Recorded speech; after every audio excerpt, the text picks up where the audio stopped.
please do your best to welcome to the stage our amazing MC this evening, a nifty alumnus from the class of 2022, Kason Holmes-Smith.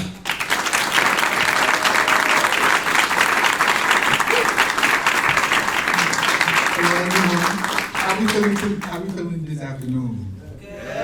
You feeling good? Yes. Y'all ready? We got a pitch competition. Y'all ready? Here we go. So my name is Kason Holmes, everyone. I am an incoming sophomore at North Carolina A&T University, and my major is business and economics. I aspire to run my own clothing line and pursue content creation. As a peer leader with the Network for Teaching Entrepreneurship, I mentor young participants in the NFTE Works program. This program empowers the youth to launch businesses through online coursework, pitch competitions, and entrepreneur internships.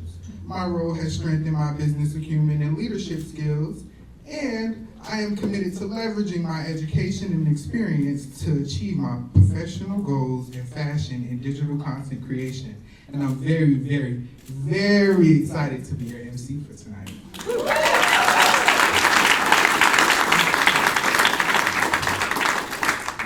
NFTE's Entrepreneurship Challenge is one of the cornerstones of the NFTE program. And if you're here tonight, chances are you already know how critical the entrepreneur mindset is. And it's not just critical to the success of our country's economy, our communities, but most of all, the young people.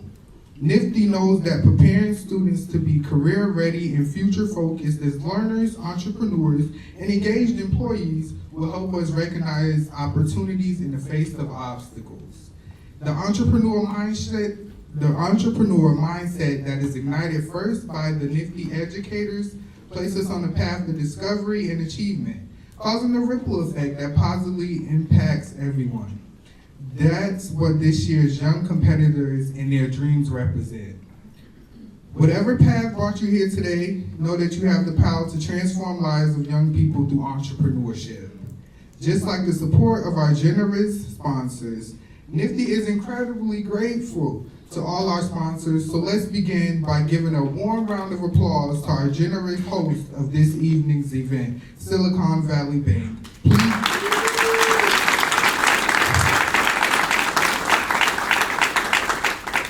Please help me welcome Jesse Aranda to say a few words about SVB. Thanks so much. You know, this is a really special occasion, and Silicon Valley Bank really loves supporting initiatives like this. So for everyone who hasn't met me, for everyone who will, my name is Jesse Aranda Comer. I'm a member of the Boston early stage banking practice here. So we mainly support companies from inception to Series A, tailoring a mix of leading banking products, strategic advisory, and also value that goes beyond banking. We love to support innovators, entrepreneurs, from inception when they have the idea, and young people like yourselves who are stepping up to the podium to pitch and to do something that's hard. You know, this isn't easy, and we recognize you for that. So big shout out to you, big shout out to your families and all the community and environment that have led you here. You couldn't have done it without them. But here we are to listen to you, and really I'm just gonna take a moment to thank you, and I admire you for coming here today and doing this. This is really special. So round of applause for yourself.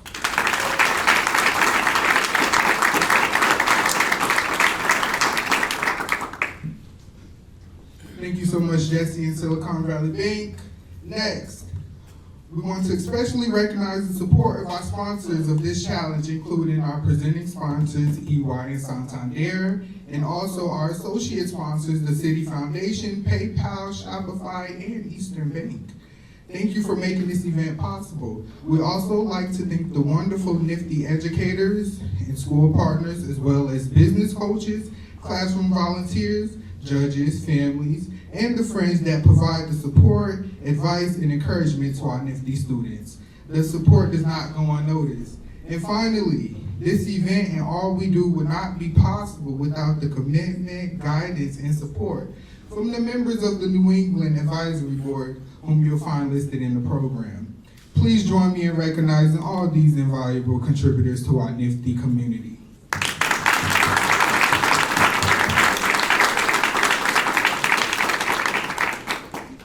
Today is the accumulation of many hours and hard work from our finalists. Finalists, no one knows these businesses better than you do.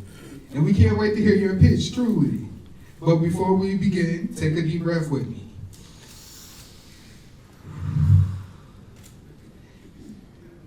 And know that we believe in your power and your potential. And we hope you leave here tonight knowing how much you inspire everyone here. Remember, sometimes we learn and grow and achieve the most when we don't win. Challenges spark innovation, and you never know what tomorrow holds. So no matter the outcome of this competition, be proud of what you have done. Congratulations, and enjoy this round of applause.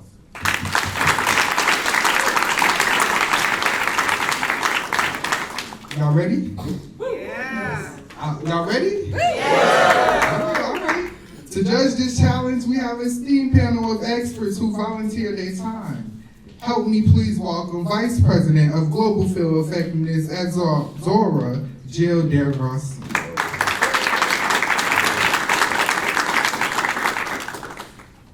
Partner at EY and member of New England Advisory Board, Patrick Good.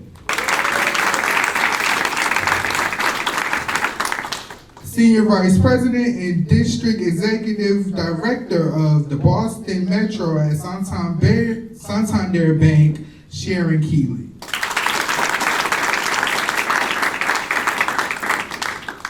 And the CEO and founder of the Gata Marketplace and member of the New England Advisory Board, Vinay Narayan.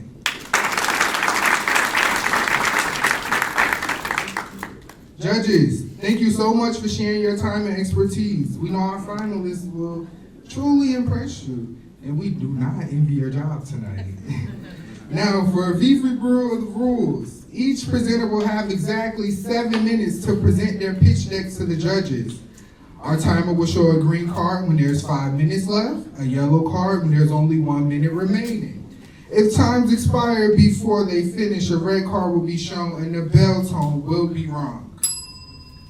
After each presentation, the judges will have 3 minutes to ask questions. Again, a yellow card will be shown when there is 1 minute left, and a red card will be shown, and a bell will be rung when time is up. We'll provide a few minutes between presenters for our judges to take necessary notes and record their scores. We have 6 teams competing today, so we'll also take a 5-minute break after 3 presentations. I'm excited to announce to you that our 2 runners-up today will each receive $250.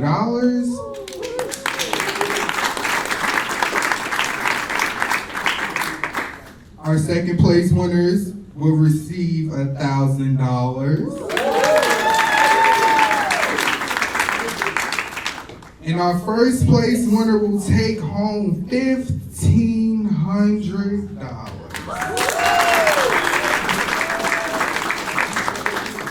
And the top 4 winners will automatically move on to compete in the national competition in October. All right, y'all ready to start the pitch competition? To present their business plan for Dancing Broke, please welcome Ayana Rodriguez from the High School of Providence.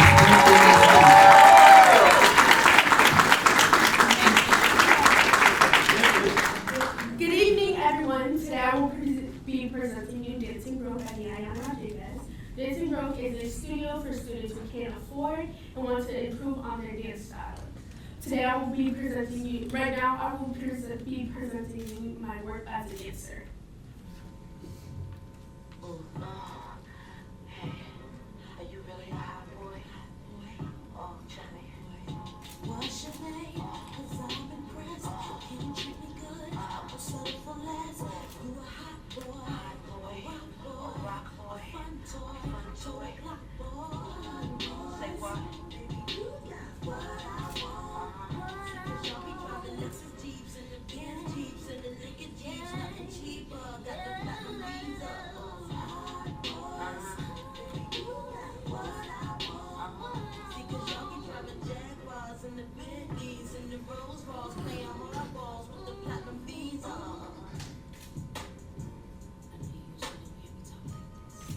Okay, as I've come here at Dancing Broke, I'm here to provide affordable classes.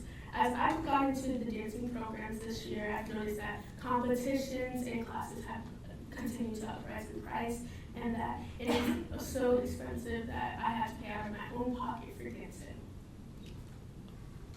As my body proposition here at Dancing Grove, I'm here to keep kids entertained. I'm here for parents to have a fair ability. I'm here for after school and summer programs. We're here for upcoming dancers to improve on their style and to continue dancing. We're also here to provide transportation and do fundraising events. My underlying magic is to provide a judgment-free zone. As a dancer, you present yourself to be on top notch, but sometimes people will sit there and tear you down.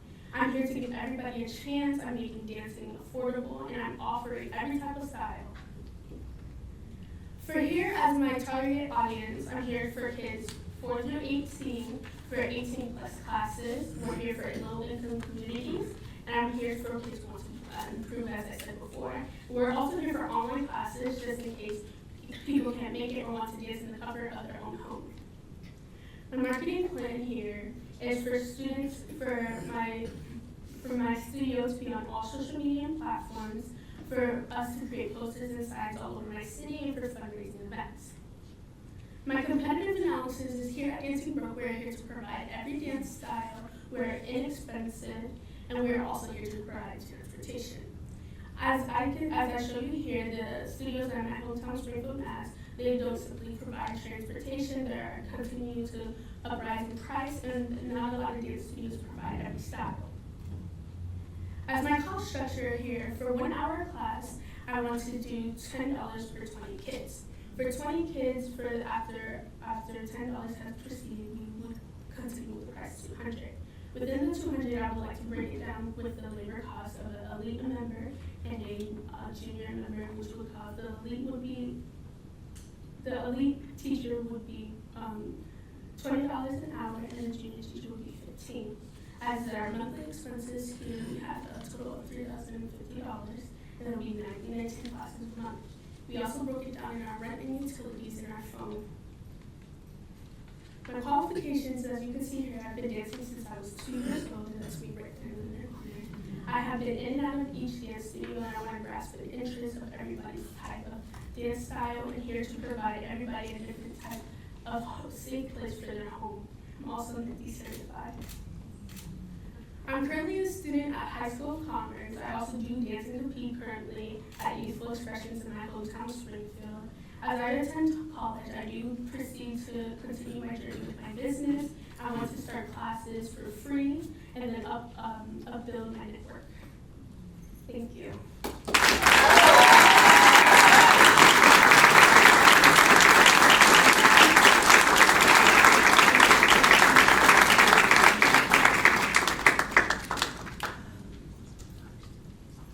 Great presentation, you did really good. I'm super duper proud of you. Now, judges, you have 3 minutes to ask questions. All right, 2 quick questions. One is, what's the cost for the other dance studios? So I would say about, I pay now, I have paid $150 just to compete in a competition as a soloist. Here at Dancing Grove, we're here to provide $10 a class. At my other classes, about $30, $45, or even $25, and I don't get the price. And then what about from I'm gonna call it supplies, between either dance shoes, dance clothing, etc. Is there something there to help people with that as well, or is that? As a fundraising events, we're there to provide dancing shoes. We're here for donations also, because dancing costumes are very expensive. As our fundraising events come on, we're here to that incoming money will go towards our dancers. So how do you intend to scale? You're one person, and what if this really takes off? What do you mean by that? I'm sorry. So you're the only instructor? Oh no, I would have instructors come as I go and as I build. Okay, great. Hi. Hi. A question again on the cost structure. So just to clarify, you were saying it's $10 a class? Yes, But they have to sign up for $200 selling prices, this was a sign up for? Oh no, the selling price is how much I would get back per class per 20 students. Okay, I understand, thank you.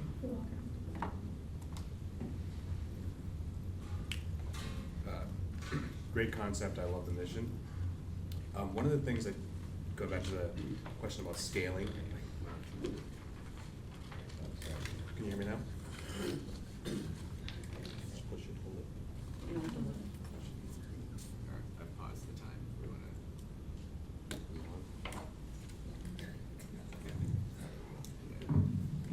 Now it's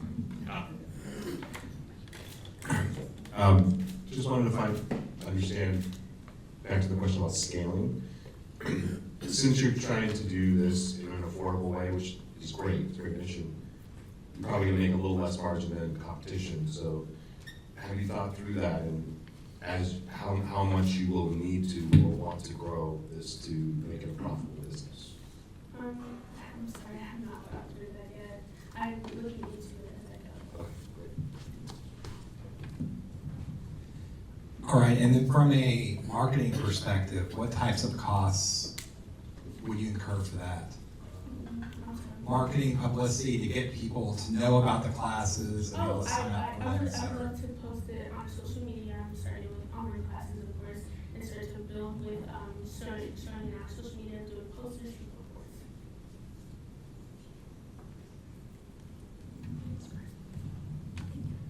How do you compete with the free TikTokers? Oh, well, you see, TikTok is just a little movement on there. When I'm doing dancing, I'm freely dancing within multiple stylists. TikTok, you're just setting up your phone and you're doing a simple move. Here at Dancing Broke, we're here to provide more movement, more texture, more on point.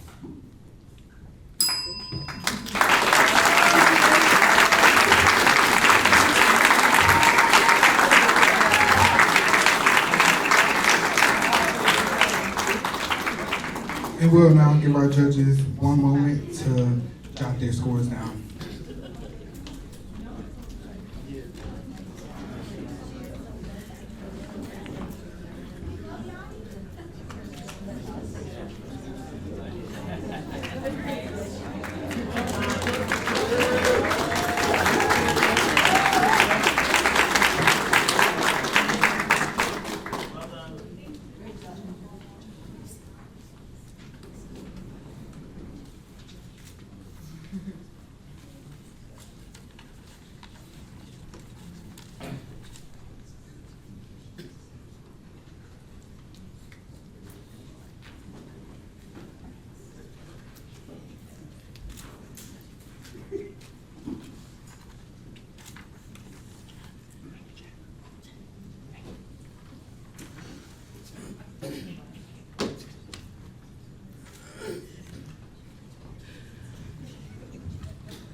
Are you guys ready for our second finalist? Now,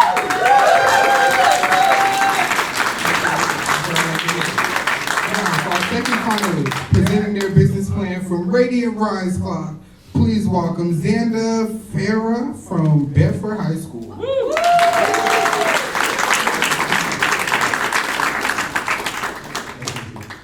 Nice to see you. Thank you.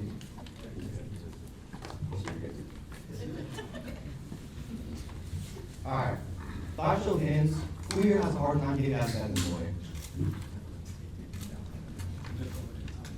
Now by another show of hands, who here would like to wake up every morning feeling energized, refreshed, and ready to start the day? It sounds like a dream, I know. But what if I told you I could make that dream come true? What if I told you I could make sure that every morning you wake up not tired, not clinging to your bed, but ready to start the day? Hello, my name is Xander Ferria, and my product, Radiant Rise Plus, is here to help you rise on top. So for starters, did you know that 76% of Americans wake up to an alarm? Not only that, the majority of England is sleep deprived. Actually, as a fact, Massachusetts is one of the top 10 most sleep deprived states in America. That's crazy. It's no wonder why everyone in our area wakes up feeling so tired. They're all sleep deprived. But sleep deprivation isn't necessarily something you can control. Between work life, family life, and personal life, it's hectic and hard to get those 8 hours in a day. Now, although you can't control sleep deprivation, you can control how you feel in the morning when you wake up, regardless of how much sleep you got the night before. And my product will be using natural sunlight to do just that, reduce feelings of fatigue when you wake up. Why exactly natural sunlight, you may be asking yourself? Let's delve into a little bit of background. Melatonin is a chemical in the brain that causes feelings of sleepiness and fatigue. So as the day wears on, melatonin starts building up in your brain, telling the body to go to sleep. When you sleep, melatonin just stays in the brain and cycles around. In the morning, however, when the sun rises and natural sunlight starts hitting your eyelids, it starts telling the body to wake up, and it starts flushing the melatonin out of your system. My product will be using technology to produce natural sunlight in the absence of the sun. So how exactly will my product work? It'll display natural sunlight for 15 minutes before your alarm goes off. So say you set an alarm for 8:30, then at 8:15 it'll start projecting natural sunlight into your room and out your eyelids. Then at 8:30, when your real alarm goes off, it'll keep projecting natural sunlight until you actually stop your alarm. It'll have a built-in alarm clock and technology to produce natural sunlight. And it'll use this technology to assist early risers. So for my target market, for my demographics, I'll be targeting anyone from the ages of 10 to 65 years old. This is because I think anyone under the age of 10 has a more irregular sleep pattern and they're more energetic, so they won't necessarily need to use my product much. I also think, on the other hand, that anyone above the age of 65 is starting to approach retirement age, or maybe they already have, so they won't necessarily need to wake up for work as often as people within that age range. I'll be targeting any gender at any income level, and because I just think the need for sleep and wanting to wake up energetic is just a universal experience, and any income level will be able to buy my product.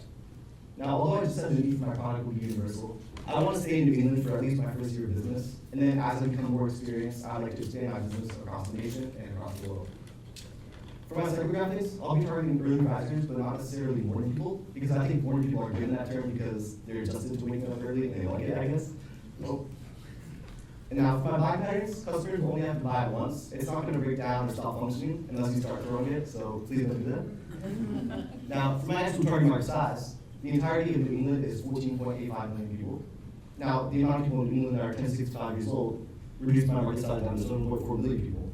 And now, assuming that 1 to 2 people, being modest, might feel they need to wake up early or feel they need help waking up early and want to wake up rejuvenated, that reduces my market size down to 2.46 million people.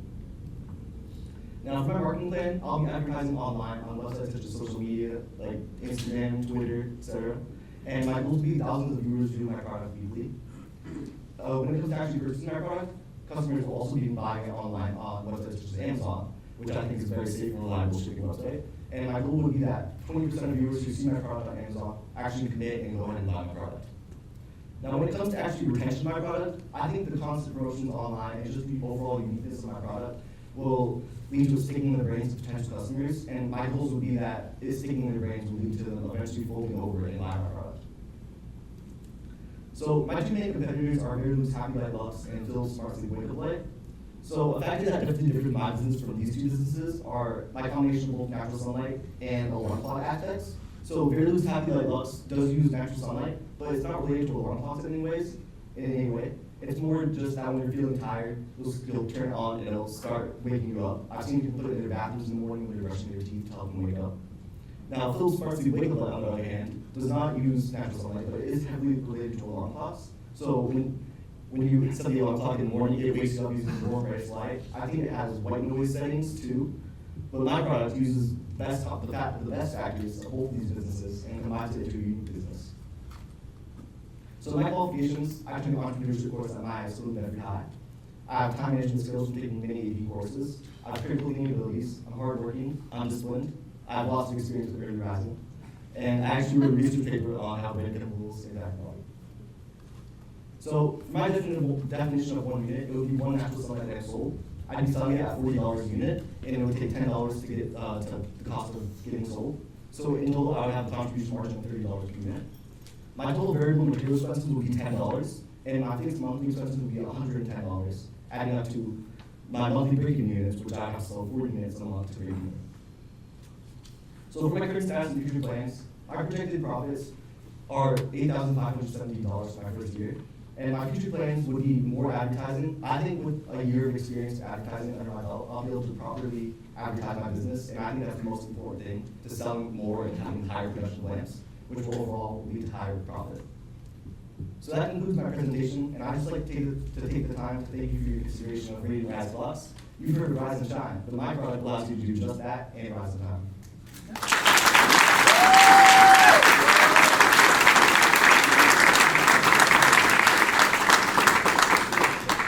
Good job, Dude. You did really good. Now, judges, your 3-minute question and answer period begins now. Great presentation. I love the psychographics used there. That's thinking about how your customer thinks, which is great. I had a question about how do you find, in terms of your marketing and making sure that it's as optimized as possible, how do you figure out who are the early risers so you can target those people? Are you asking how I did it in this slide, or asking how do you plan to do it? I would plan to look up the amount of people in elementary school to high school to college, and just the amount of people that work a day job or early morning shifts, and then I'll add that all up and calculate it. Like newscasters, nurses? Yeah. Okay. And then one other question I had on your expenses slide, you had rent as $10. Can you explain that? I think when I was thinking, I think that's the cost of $10 of living in my mom's house for a month. Makes sense.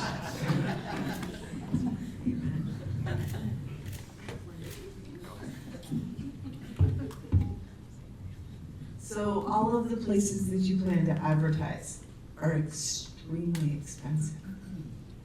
So, Amazon, Instagram, I think you said, Twitter, whatever, like all of the social media sites, they're extremely expensive. Have you considered the influencer option, which has a tendency to be a little less expensive? I think that's a great point. Honestly, when I was thinking about it, I guess that's what I was going for, but I think I would definitely want to specialize in something like that.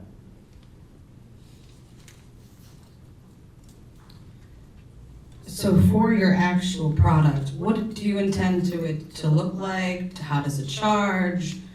Tell us a little bit more about what your end-to-end would look like. All right, so I'm not sure if you remember the picture of Phil's Smart Seed Boiler Light. It's kind of like spherical. I was hoping to go for a design similar to that, but not exactly like it. And I would hope it would be plug-in, like maybe a decent long extension cord, and it would have an alarm clock technology and a light bulb to produce that sunlight. For the variable expenses, is that just cost to make the product, or does that also include the commissions to like Amazon, et cetera, or selling on the website? That's a good point. Actually, it is just the cost of making it and not the cost of commissions. I would have to address that in another slide or another area.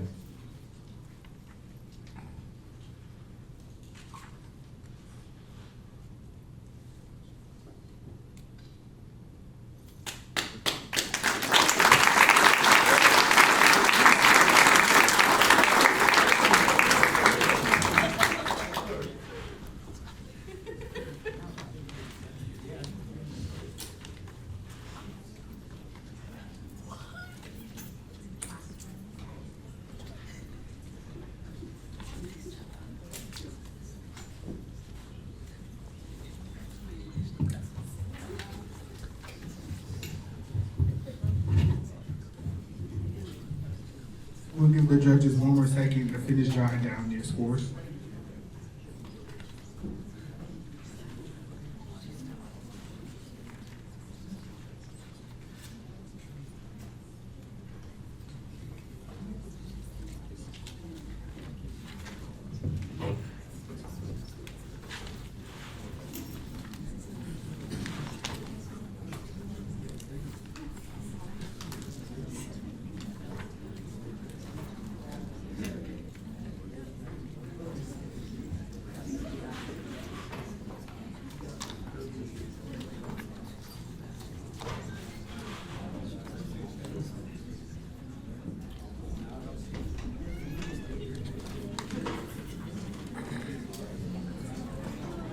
Y'all ready for our third finalist? So,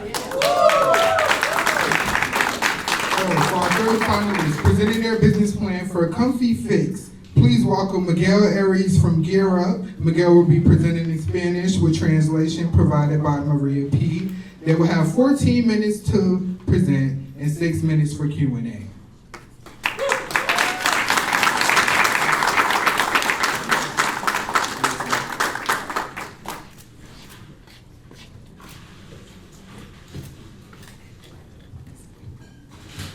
Hola, mi nombre es Miguel Rodríguez y desde que tengo memoria, mi abuelo ha trabajado en el campo y ha tenido muchos problemas de espalda.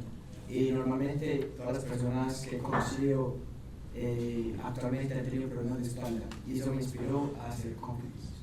Hi, my name is Miguel Arias, and ever since little, I remember just having troubles with my back. And everybody I know has just trouble having with just back problems, which has inspired me to create ComfiFix. Dice mi abuelo que, por ejemplo, tiene problemas de espalda y trabaja toda su vida en el campo como comúnmente las personas en mi país. This is my grandfather. He works in the fields, so a lot of people in my country do that, so he's one of my inspirations as well. Bueno, para hacer ComfiFix, que es una silla para arreglar la postura, es para todas las personas, estudiantes, personas de oficina, los que trabajan en sus casas y en todos los lugares. So ComfiFix is for everybody, but mainly including students, people who work in offices, professors, people who are mostly sitting a lot. Bueno, mi programa Opportunity es usar un programa prolongadamente un corrector de postura de los que le ponen usualmente acá, que los utilizo mucho en Amazon. La espalda se va debilitando y va haciendo daños al interior del cuerpo. So, if by using correctors that you adjust to your back, they actually, in the long term, weaken your back. So, I am trying to fix that. Según varias fuentes, un 60-80% de las personas experimentan dolor de espalda y 20-70% de dolor de cuello. So, and according to a lot of sources, between 60 to 70% of people experience back pain, and between 20 to 70% experience neck pain. Entonces el problema, la oportunidad de ComfiFix es que las otras sillas que podemos encontrar en el mercado no son ajustables. En cambio, ComfiFix va a ser ajustable y no va a debilitar la espalda porque no esfuerza los músculos. So in the market, a lot of chairs out there are not necessarily adjustable. And ComfiFix is going to fix that by being adjustable to your, and just also more importantly, it's not going to overstretch your back. Bueno, mi value proposition es que ComfiFix es ajustable y de acuerdo a las necesidades de las personas, porque normalmente es difícil mantener una buena postura cuando estamos sentados.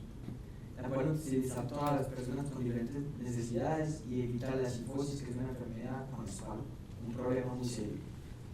Yeah, so the whole point of ComfiFix is that it's adjustable according to all needs of people. It's very uncomfortable sometimes to be sitting, so it'll adjust to your back. And long term, it could also fix what is called kyphosis, which is just sickness that in long term is just screwing up your back. Esta línea está hecha para todos. Eso implica personas que mantienen tiempo en oficinas, en casas, como ya lo dije. Y un dato que no sabía es que, según varias fuentes, un estudiante permanece sentado aproximadamente 1080 horas al año solo en la escuela. So this is created for people who are sitting a lot, so people who work in offices or who just have to sit a lot. Sources, and I also was able to calculate that me as a student, that in a school year, I am actually sitting 1,080 hours in a school year. Pero lo magic es que ComfiFix si sube va a la distancia necesaria. So yeah, so the ComfiFix adjusts and goes up to whatever distance you need, up or down. Es como y se amolda todo tipo de cuerpos y para todas las personas. ComfiFix adjusts to your back no matter the body type, so it just adjusts to your back no matter the seat. Es ajustable y de esta manera se diseña para todo tipo de público. It's adjusted and adjustable for all kinds of people. Mantiene una postura adecuada para evitar todos los problemas de espalda. So it keeps your back and your posture in the correct way, so this way you don't have back pain. Bueno, mi target market son las personas que mantienen mucho tiempo sentadas, personas con mala postura, estudiantes, trabajos de oficina, profesores, y son mensajes para todo tipo de personas, sobre todo para los profesores o las personas que trabajan no tanto en labores físicas, sino como en computador o librerías.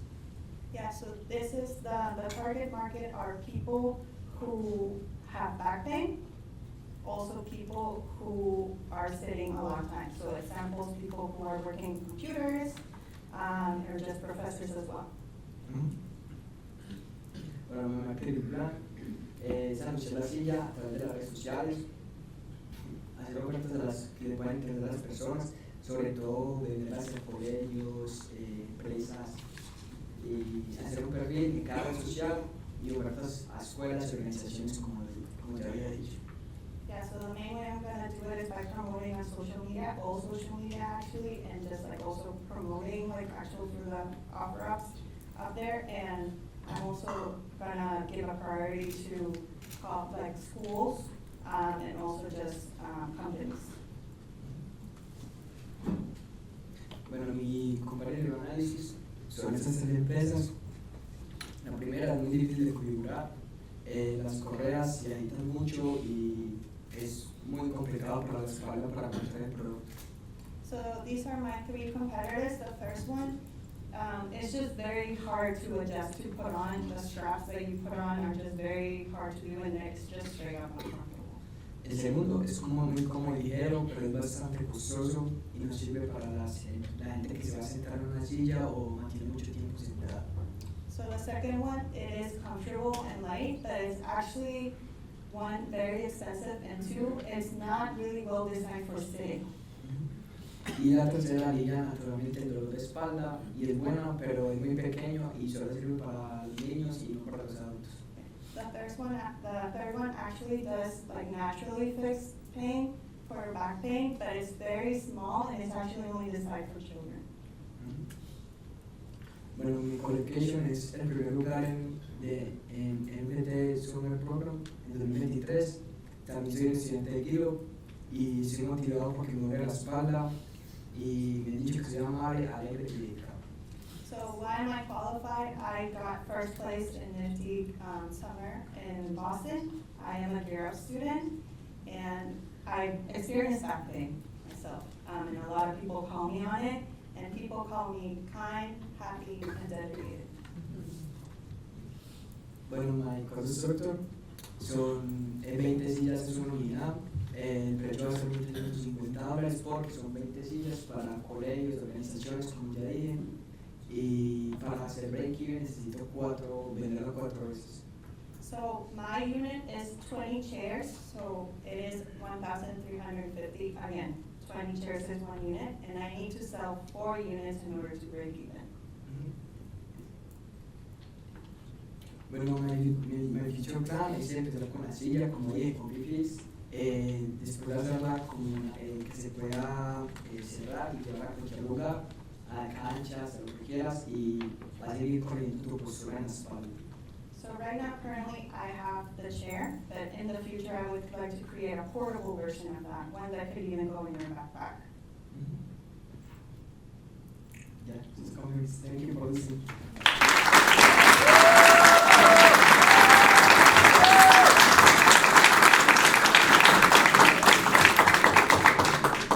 Good job, Miguel. Judges, you will now have 6 minutes for the question and answer. Hello. My question is back on the cost structure slide. I didn't see a line item for labor. So how are you going to be making money from the product? Sí, ¿cuánto vas a, que no vio una línea para pagar, entonces cuánto te vas a estar recibiendo pagando? Primero vamos a pagar 15 a la hora a la labor y vamos a vender 4 para poder hacer break-even porque vamos a vender a escuelas y organizaciones. Yeah, so I am paying myself $15 an hour for labor created, and the way to break even is by selling 4 units. That answers your question.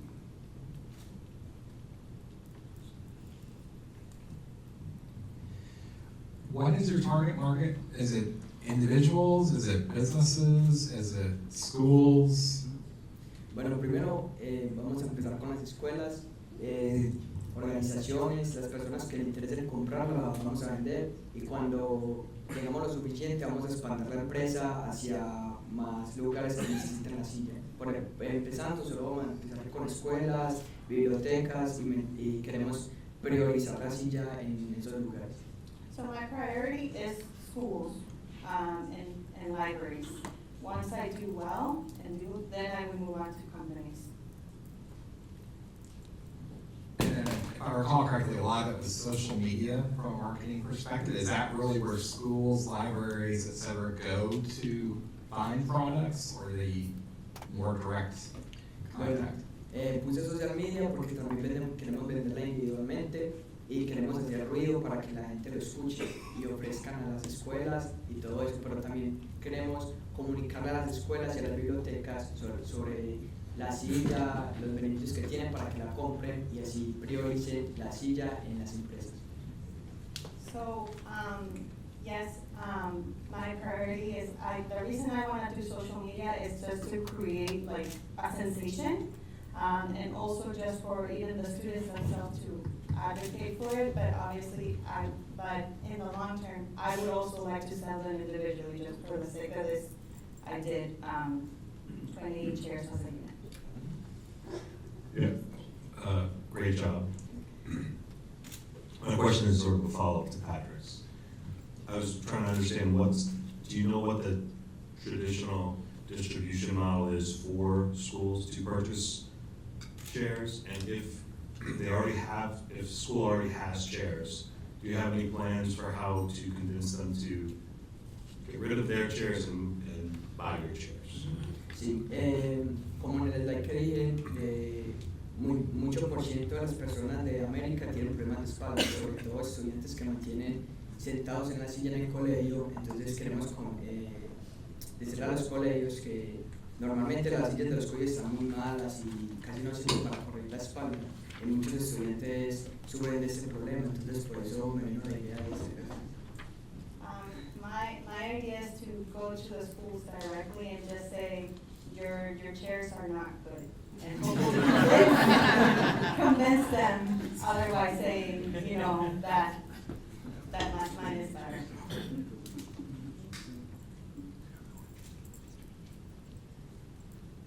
How does the cost of your chair compare to what schools are currently buying? Básicamente creo que es un poco más alto, pero creo que si siguen comprando sillas de esa forma va a generar un problema en el futuro porque muchos estudiantes van a tener problemas de espalda y creo que se le va a costar a la escuela. Yeah, so yes, mine are more expensive than the actual ones, but in the long term, my chairs will not actually cause back pain. So I think that is probably worth the value.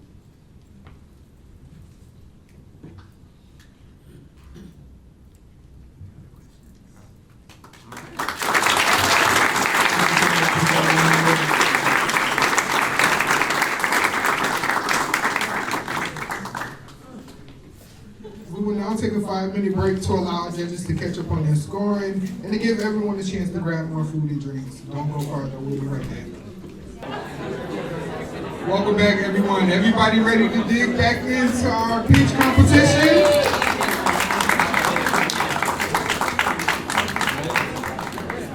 All right. So, for our first competitor tonight is gonna be Joe Louis Molina from the Med School, with his business of the Drunk Removal Company.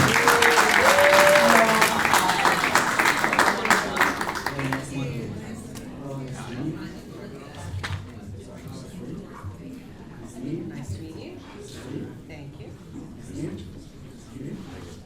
And this is for you. Very nice.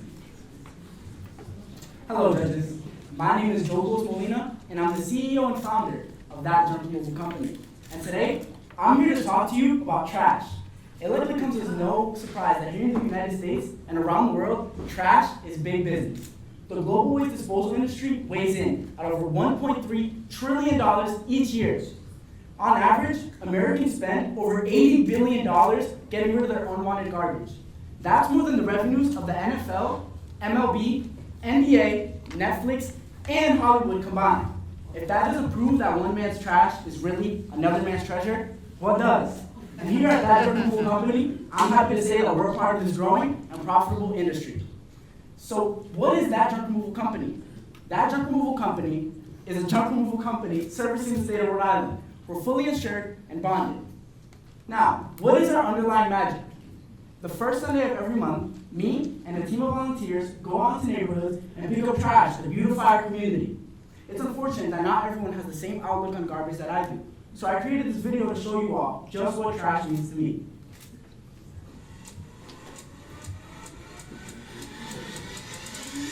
Our communities are filled with trash. Trash in our neighborhoods often lead people to believe that the residents contribute to the problem. How do we know this? We asked.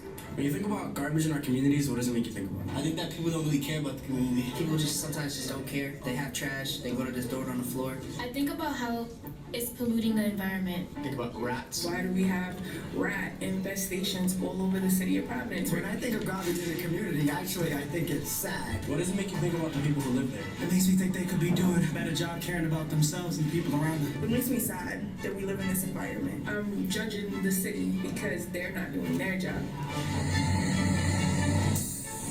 Put it out there because the city won't do that.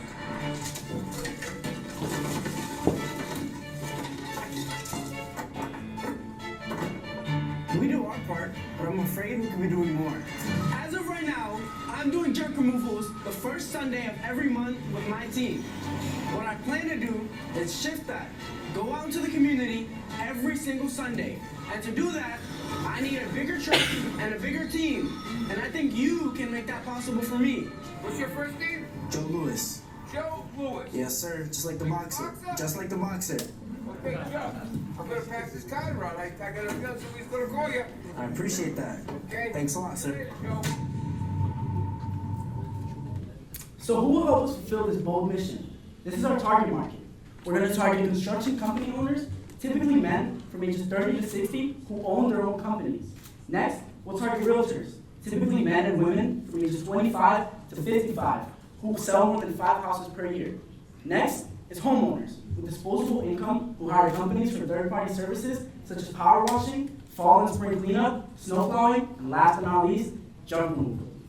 So how will we target this market? This is our marketing plan.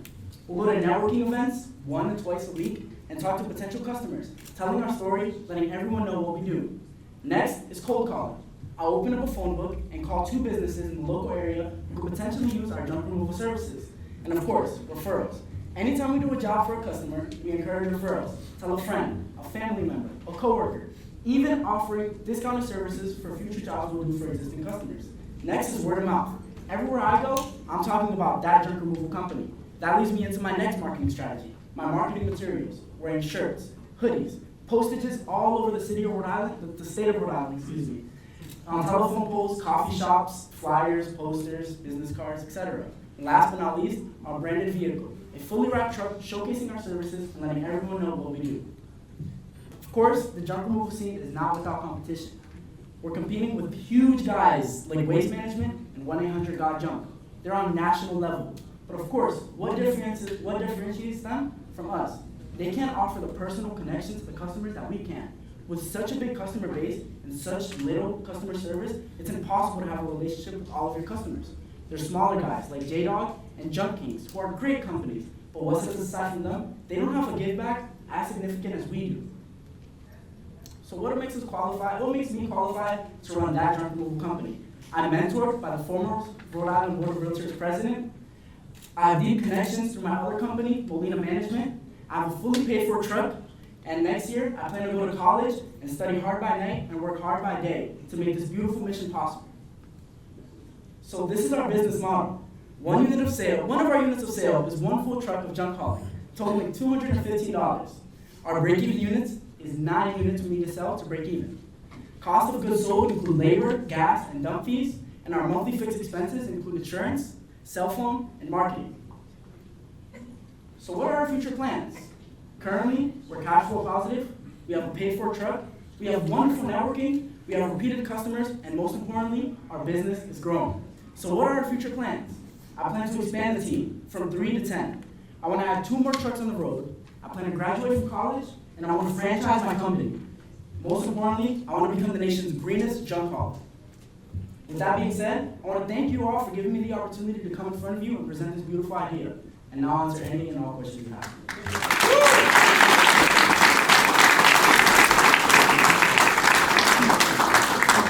You did a wonderful job. Judges, your 3 minutes for question and answer will begin now. Great job. So I have 2 questions. First question is, you talked about the 2, the J-Dog and the junking around that. You have a give back that they don't do. Can you explain a little bit about what that means? Absolutely.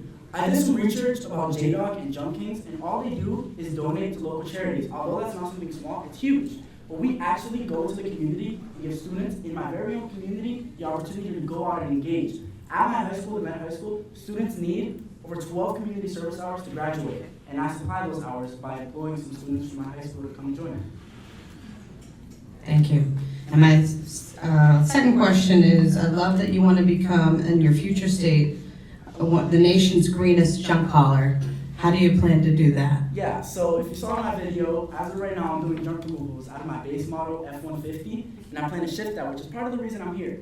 I want fully electric trucks on the road to, like I said, become the nation's greenest junk hauler.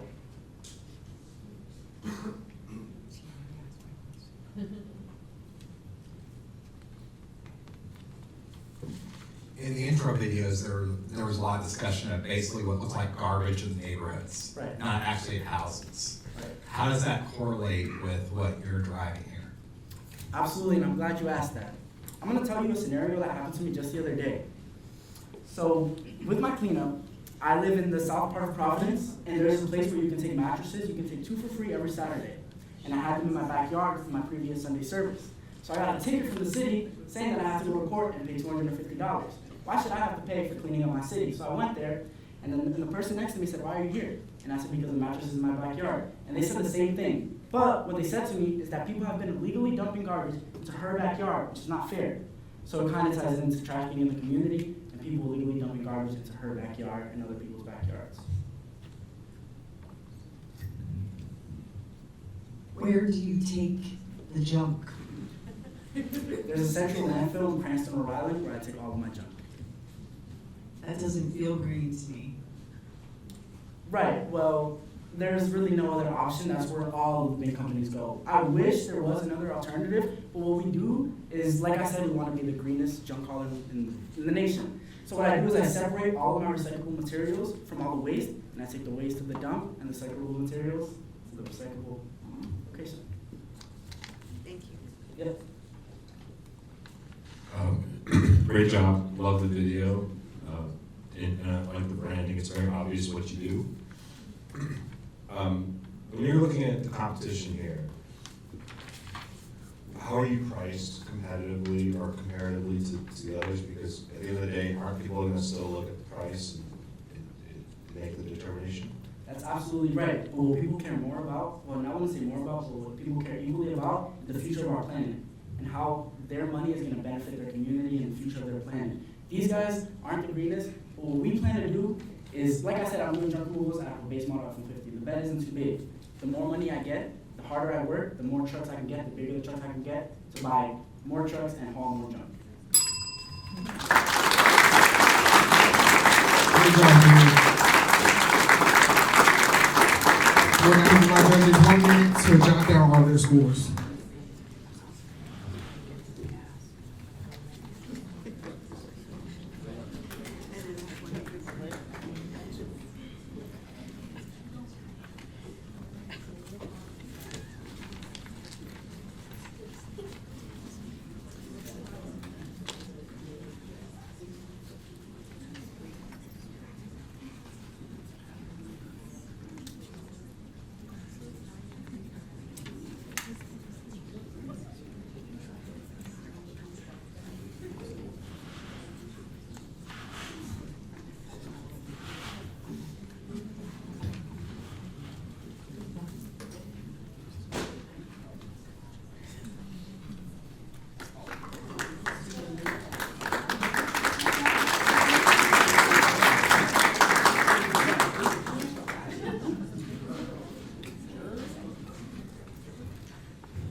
Now, for our fifth finalist, presenting their business plan for Style by Amari, please welcome Aaliyah Porter from Keefe Tech.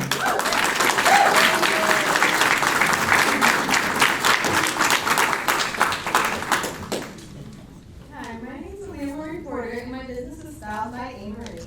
My slogan is providing beauty services for you to glow. So what really inspired me to be in the beauty industry was my older sister. As a child, she always did my hair and makeup, and that's what really inspired me to be in this beauty industry. A problem that would occur when doing my own makeup was smudging my mascara. And most of you may not know, but as girls, you will know smudging mascara ruins the whole entire look. Most mascaras are waterproof, so it doesn't just wipe off with water. With lash extensions, that takes away that problem because there'll never be any smudges or residue being left over with lash extensions. There are a couple different lash extension style choices. These are the four most popular ones, which is classic, hybrid, volume, and mega volume. Classic is one individual lash extension being glued onto one individual lash. Hybrid is 3 to 5 lash extensions being glued onto one individual lash. And volume and mega volume is between 5 and 15 lash extensions being glued onto one individual lash. My value proportion, so with lash extensions, you'll never go back to using mascara again. With lash extensions, this enhances your beauty, it draws attention to your face, and it really stands out with your beauty look as a whole. With lash extensions, just imagine, say you're going into an interview, you smudge your mascara, and then you can't wipe it off because you're already at the interview. With lash extensions, this will change that problem because you'll never have to worry about the smudging or residue again. Lash extensions last up between 4 and 6 weeks, and most girls come between every 2 and 3 weeks to get a fill, which is basically when some of your lashes will shed. That is a natural thing. What I do is I do a lesser cheap price for a fill to just get the lash extensions that did shed filled back in. With the thing on the picture on the right, this is the correct mapping. So basically with the training that I took, I learned a different mapping for every different eye shape because if you didn't know, every eye shape is different. Some people have almond eyes, round eyes, upward eyes, spaced out eyes, and many more. My underlying magic, so the picture on the left is actually a before and after of the lash extension that I did.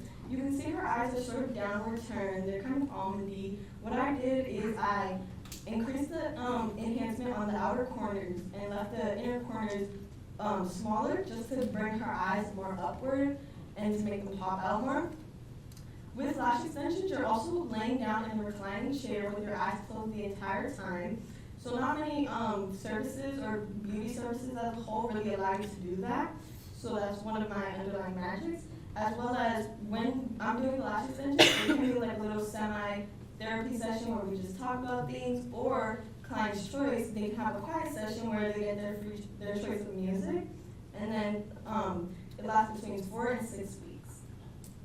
The target market. So my target market as a whole is mostly girls who are already in the beauty industry, but most of the target market is between ages 16 and 34, but I wouldn't recommend anybody under 16 to get them done just because it is a service that's being done on your face.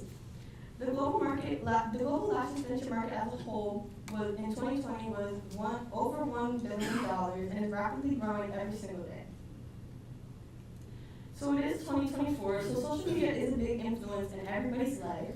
So one of my favorite social media platforms to use is Instagram because it allows other people to actually repost my product for free, as well as allows me to post my product and edit it for free. And then it also allows you to post ads, which is it's not free, but it's not too cheap. I mean, it's not too expensive.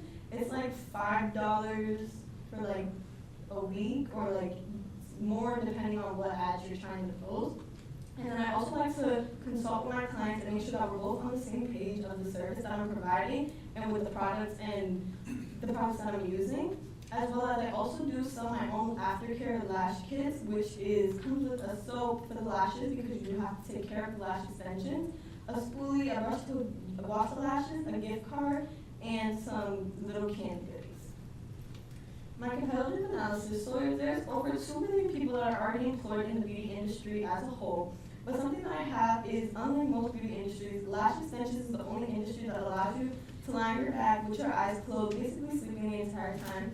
I also do provide a blanket and a pillow just so that the clients are at their best and comfortable stage. And the beauty industry as a whole was valued at $93 billion in 2019 and has a compound annual growth rate of 7.5 in 2032. My qualifications. So I did take a last training course that was a 12-hour, 3-day course. I'm also at Cape Tech and I do the cosmetology program, and I will have my cosmetology license by my senior year. I also took a barbicide certified course, which basically allows me, what barbicide is something that takes away the germs so you don't cross-contaminate products, because what I use is tweezers, and I use the same tweezers on everybody, so I use the barbicide to clean it so it's not being cross-contaminated, and I also took the NFTE course. My cost structure, so my lowest lash set is a hybrid set, and that's $75. My cost of variable materials is $1.46, and the cost of labor is $30. So my contribution margin is $43.54. And my current status and future plans. So currently I am taking clients, mostly family, friends, and friends of friends, at my house in my bedroom. So I have all my stuff in my bedroom, my reclining chair, and other stuff as well. And I do want to expand in the future with hair, eyebrows, braids, and maybe even waxing and facials and stuff like that. And I do want to open my own salon, and I want to have a salon that doesn't just provide hair, but provides every service that's possible, including men's.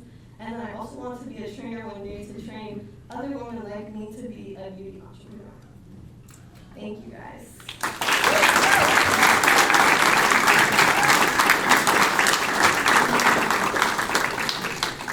Great job, Aaliyah. We'll now give our judges 3 minutes for the question and answer.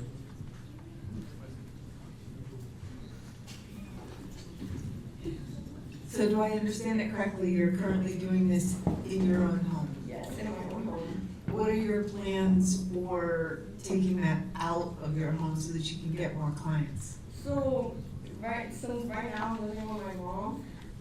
What I want to do when I do end up eventually moving out into my own apartment, I was thinking about trying to find a 2-bedroom apartment, because I could use one of the rooms as like a lash room, so that I'm doing it in the own comfort of my home, and I'm not paying somebody else to rent a space when I can just do it in my own home and have my own room for that. It would kind of be the same thing as like renting my own space, and probably less cheaper.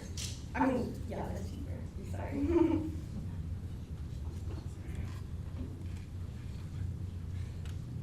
Great presentation. Thank you. I get that you want to grow, and you mentioned expanding beyond eyelashes and other areas. But isn't there something to just being amazing at one thing and just taking it to the moon and sticking with that, as opposed to potentially diluting your sort of brand and what you're specialized in? Yeah. So when I said like having my own salon, I meant it like as like having people work under me doing these other services. So for me, I would probably stick to more like doing lash extensions, and I'm also into doing hair and braiding, so I might also do that. But for what I do want to do when I do open a salon and have a salon for many other things, I did want to have people working under me, just so, because it would be hard for me to do all that by myself. And one other thing, you mentioned that you thought advertising wouldn't be that expensive. My experience is that it usually is. It has become a lot more expensive and challenging. But I think the advantage you have here is you can create a viral video. So more of that, I would lean more into the free. Yeah, like words and creating your own. Yeah, thank you. Great presentation. My daughter's 23 and gets her eyelashes done every 2 weeks. She goes for a refill. So why should she go to you versus where she goes today? Why are you different? Well, I would say everybody's different. Every eye shape, every lash set, nothing is ever going to be the same. But I would say why she would go to me. I mean, if she was able to commute faster to me, if she put her trust into me, if she really liked the set, I think it does come down to like, it's a trust thing. I feel like it does take a lot of trust, and you know, you guys, I bet all you guys get haircuts and all that, and you guys go to the person that you trust. So I do think it would come down to a trust thing, but I do think if by hearing words of mouth or by being referred by other friends and stuff, I do think that would bring a better reason why she would come here or anything like that. Thank you.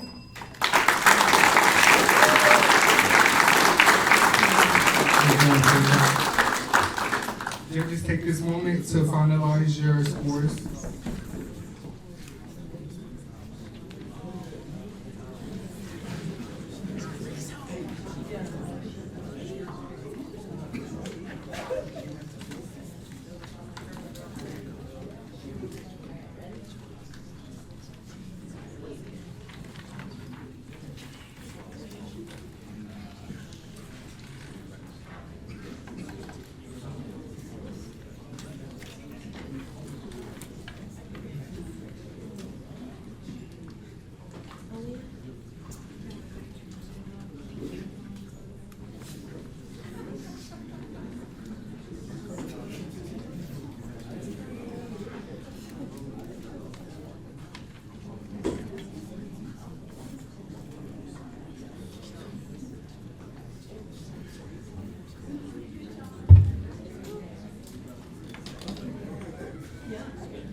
Y'all ready for our last finalist? Now presenting his business plan to Go Live, please welcome Victor Duque from the Med School.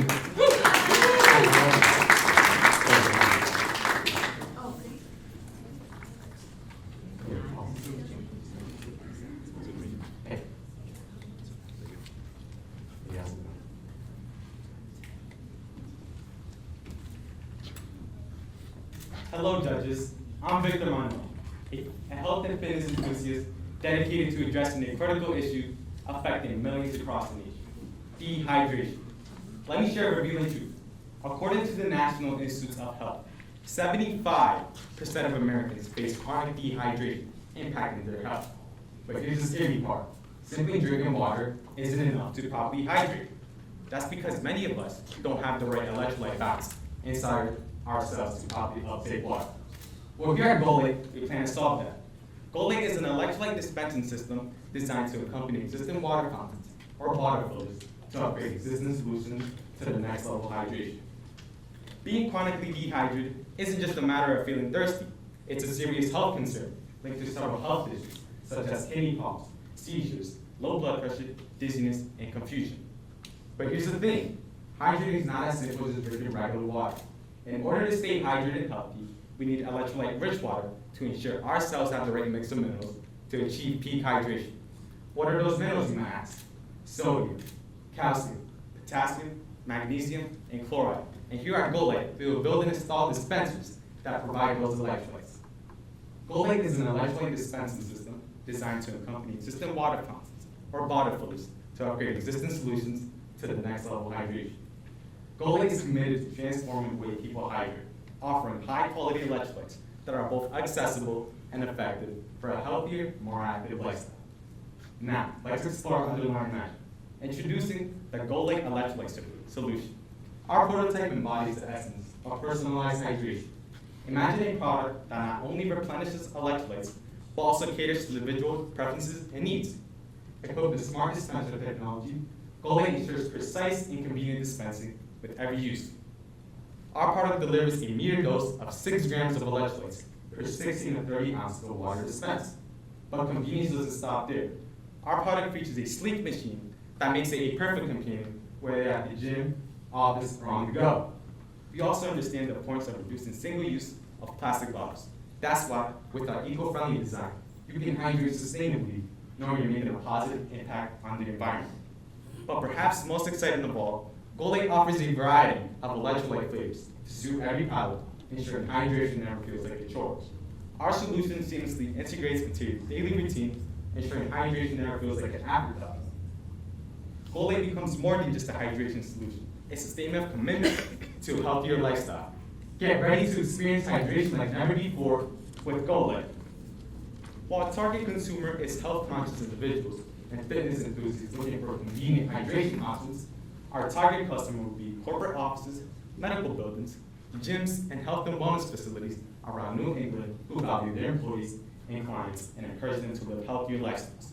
To spread awareness of our product, we'll be going to corporate camps, like right here, at Silicon Valley Bank, to share our solution with the wellness benefit managers. We will ensure that they know that a hydrated employee is a healthier, happier, more productive employee. We will also be partnering with fitness, food, and lifestyle influencers on social media to build brand awareness. We will visit gyms and wellness facilities around New England to offer Goalie as an attractive membership benefit. After researching the market, we found two main competitors, Bevy and NFTE, who have both been in the market for 5 to 10 years. While Bevy offers a smart electrolyte dispensing system, they require customers to lease an expensive standalone machine that does not integrate with existing water flows. Goalie is different because we integrate directly into existing water flows to take advantage of existing infrastructure to lower costs and eliminate leasing fees. We believe with our product innovation and more accessible cost structure, there's opportunity for us to gain market share. While NFTE is a direct competitor, selling electrolyte packet powder directly to consumers, they have a strong brand recognition and a growing customer base. Yet, at Goalie, we're different because we target institutions and organizations who view hydration as a benefit to their employees, which is a value add to their members and clients. Now, what makes me qualified for this? With the solid foundation of entrepreneurship, one is industry knowledge, both accounting skills and retail experience, I bring a wealth of experience and expertise to Goalie. I'm currently building a team of advisors with the experience in mechanical engineering and facilities management to understand both manufacturing and installation of our product. There are 2 stages of my customer life. Our first unit itself is 1 electrolyte dispenser. Our unit price is $1,800. Current cost estimates to produce an electrolyte dispenser are $590. And with the sales commission of $250 and cost of electrolytes of $130, we need to sell 1 unit every month to cover our fixed expenses. Goalie generates a contribution margin of $830. Our second unit to sell is refilling with electrolyte pop, which is $249 for 2,000 serves. We're excited to create a recurring revenue stream from electrolyte refills. Goalie is currently seeking investors and advisors in order to take this business to the next level. Personally, I'm currently enrolled in a college-level course learning business development and implementation. As for the future, we're working on building a prototype of our product, as well as reaching out to corporate campuses around New England to see if they would like to have our product in their facilities. Now, that you learned about our innovative approach and passion driving our team at Goalie, we're excited to wait to be part of our journey. Together, let's revolutionize hydration and make a positive impact on the lives of countless individuals. Join us in shaping the future of wellness and active living with Goalie. Your feedback and suggestions for moving this forward would greatly be appreciated. Thank you.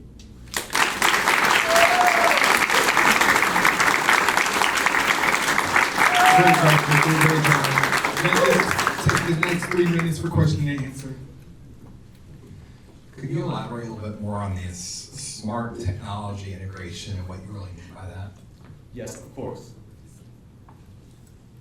So our product is a smart touchscreen that's going to give an exact, precise meter dose of 6 grams of electrolytes per every 16 to 30 ounces of water dispensed. So it will be a perfect combination for the body for a healthier, hydrated body.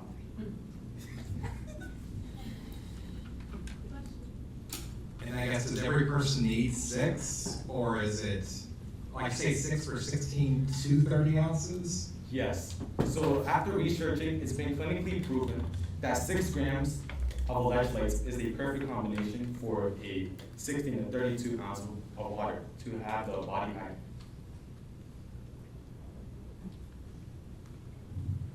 So what's to stop somebody from going back 4 times? I'm sorry, can you elaborate the question more, please?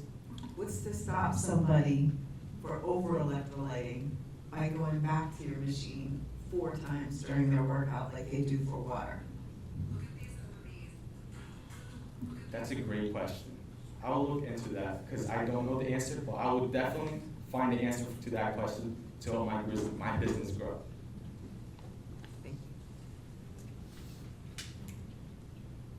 Good job. Can you talk about what's different in terms of eco-friendly about your solution?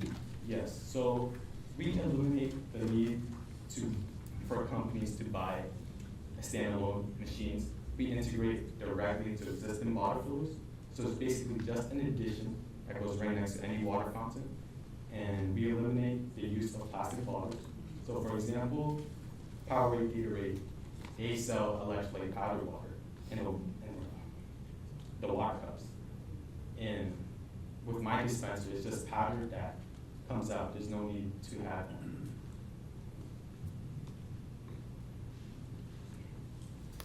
Any more questions from the judges? And then you also talked about, I think, flavors. How does that fit into a small machine and the refills? Or did I mishear? I might have misheard. Sorry, could you clear that? Flavors of, I thought you mentioned that different flavors you could add to the electrolytes Yes, or the so water. with our smart dispenser technology, there's going to be multiple flavors, like watermelon, raspberry, strawberry, lemon, and all those flavors are going to have electrolytes in them.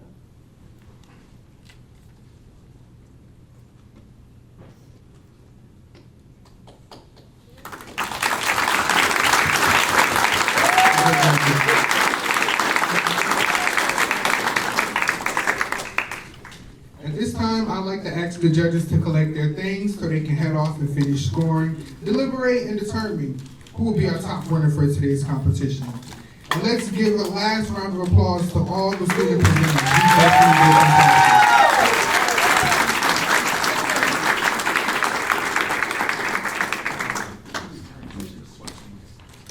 And now I'm really excited to introduce the Department Director for NFTE New England, Miguel Vanquez.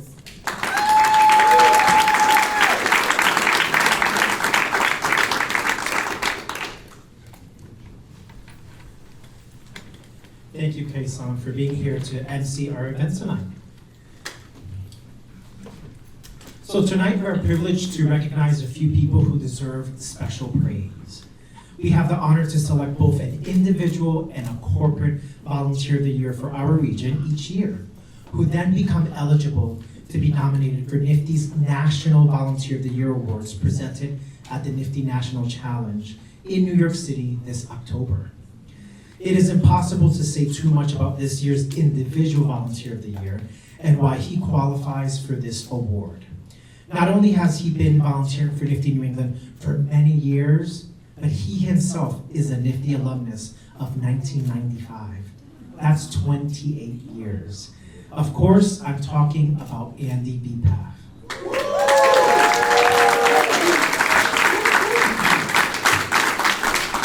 Andy started his volunteer journey with NFTE back in 2018 when he judged our business plan competition, and from then on, Andy has come back over and over to support our students across the years in a variety of capacities, from judging competitions in person, to online, through one-on-one coaching in classrooms, which I know that some of the students here have benefited from it. When Andy transitioned to Brookline Bank, a few years ago, he brought his love of NFTE and volunteering with him, inspiring his colleagues to follow in his footsteps and join him in the classroom. Andy is a guiding light for other volunteers and consistently goes above and beyond in his support for our region and our students. So help me in recognizing Andy for this award.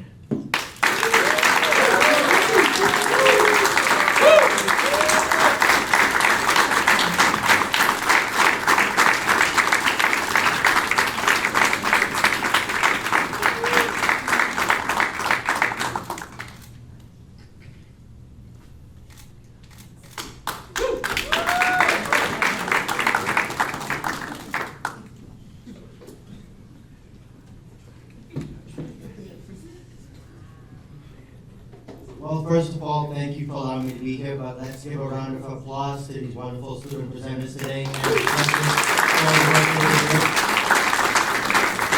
I'm a little bit hot here, so I'll make this brief. Ladies and gentlemen, distinguished guests, and most importantly, the future entrepreneurs gathered here today. As a proud NFTE graduate, from 30 years ago. I am filled with gratitude as I stand before you, reconnecting with this incredible organization and having the opportunity to pay it forward to the next generation of entrepreneurs. To all the students who have presented today, and to our remarkable winners. We don't know who the winners are yet. However, in the world of NFTE, I firmly believe that each and every one of you is a winner. Having experienced the transformative power of NFTE firsthand, I know that every student who walks the entrepreneurial journey undergoes a profound change. The fire of entrepreneurship has been lit within you, and from now on, you will view the world through the lens of an entrepreneur, shaping your perspectives for the rest of your lives. It is my heartfelt request to you to never let that passion you feel today be extinguished by the challenges that may lay ahead. The passion that you guys all saw with these students today, don't ever let that diminish. That is something to cherish and to hold on to. I wish to extend my deepest gratitude to my Brookline Bank colleagues today. Who have not only stood by my side, but have also volunteered tirelessly, making the recognition a true team award. I also want to express my sincere appreciation to Jennifer Green. Clap it up for her. And all the dedicated teachers who have provided their guidance and have been instrumental in teaching these entrepreneurial classes, coaching, and refining the skills of our future business leaders. Thank you once again.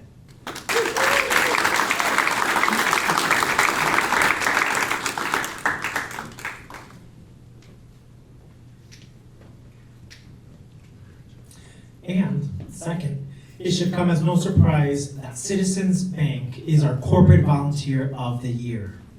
Over the past 2 years, our budding relationship with Citizens Bank has developed, which has led to a profound dedication to volunteerism, community engagement, and empowerment of NFTE students and alums. This year alone, Citizens Bank has more than doubled its financial contribution to NFTE, and nearly 40 of its employees have played a pivotal role in guiding and inspiring NFTE students as business plan coaches, competition judges, guest speakers, and workshop facilitators. They've empowered our alumni through the Citizens Financial Empowerment and Career Mentoring Program, and have facilitated other meaningful engagement opportunities, including through the Small Business Lunch and Learn sessions and roundtable discussions with community stakeholders. Citizens Bank's steadfast dedication, generosity, and collaborative spirit have significantly contributed to NFTE's mission of empowering young entrepreneurs in New England and beyond. Their outstanding partnership embodies the spirit of corporate social responsibility and serves as a beacon of inspiration for others in our community. So we are proud to partner with them and look forward to our continued work with them. And accepting this award tonight is NFTE New England Advisory Board member Jim Eulinger and Lisa Murray, President of Citizens Massachusetts. Please help me welcome Jim and Lisa.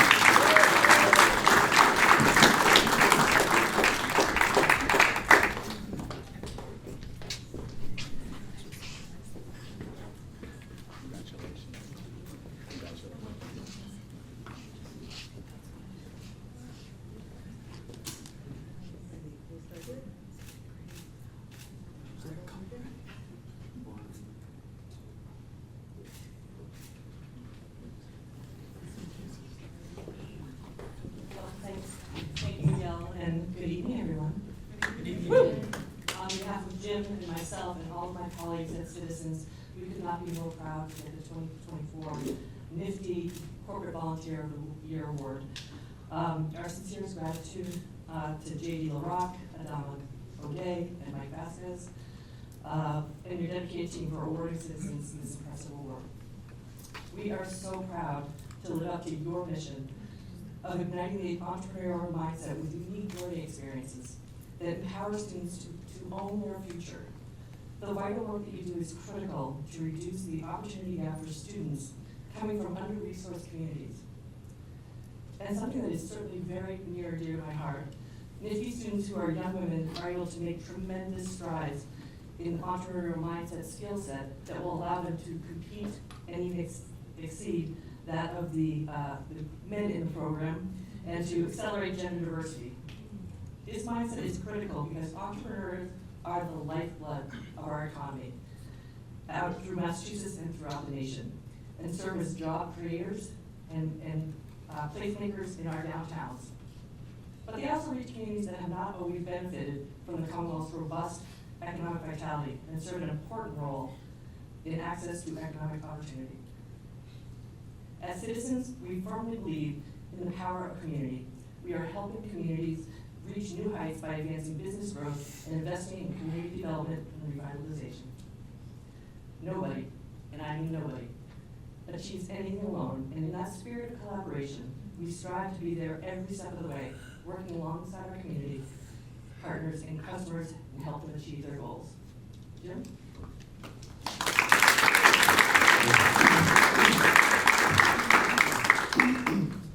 Lisa, thank you. And thank you, NFTE, very, very much for this honor. As Lisa mentioned, community is absolutely in the very fabric of our DNA here at Citizens. That's why we leverage the strengths of our company to teach money management and strengthen communities. We call this Citizens Helping Citizens. This initiative strives to enhance quality of life and economic prosperity in local communities.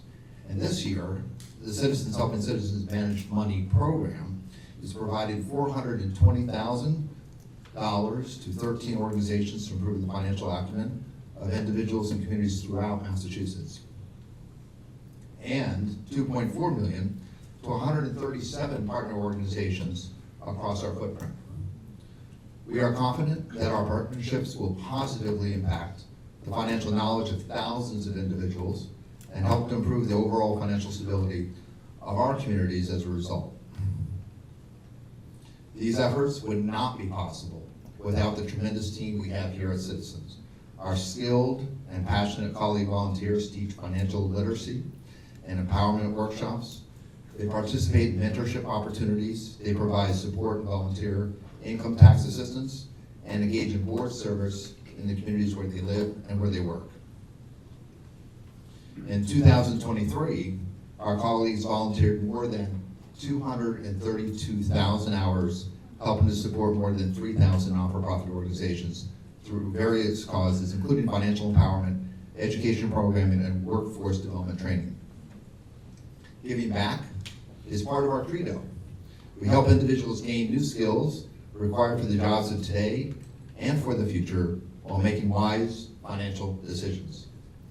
Citizens understands that when individuals and businesses succeed, communities flourish, and we all win together. So being here today is particularly meaningful because financial empowerment is a key aspect of what we refer to as our Strengthening Communities commitment.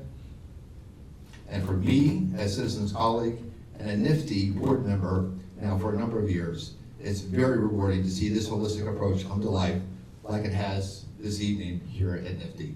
So thanks very much. It's an honor to be here.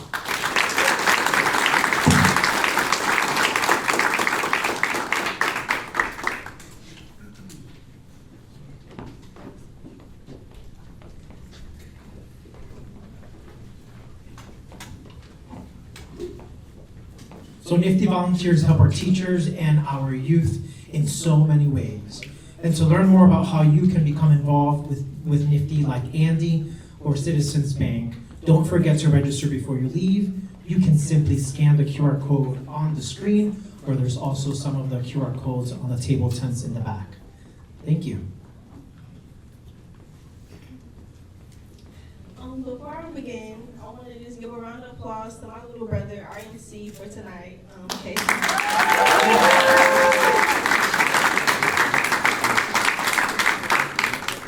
So my name is Naisha Holmes-Smith. I'm a rising senior sports medicine major, biology minor at the Howard University located in Washington, D.C. I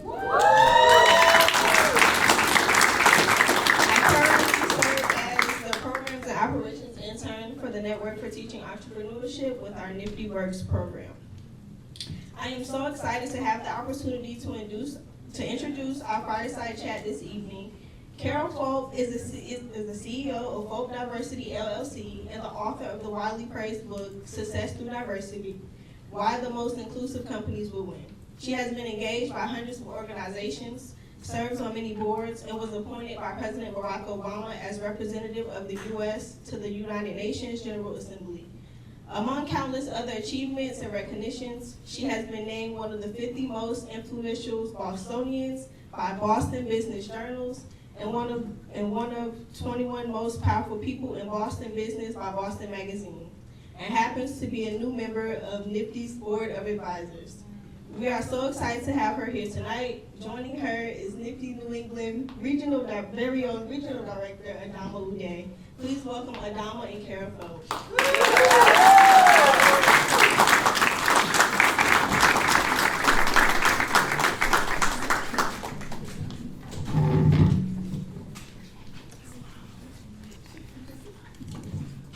Hi, everyone.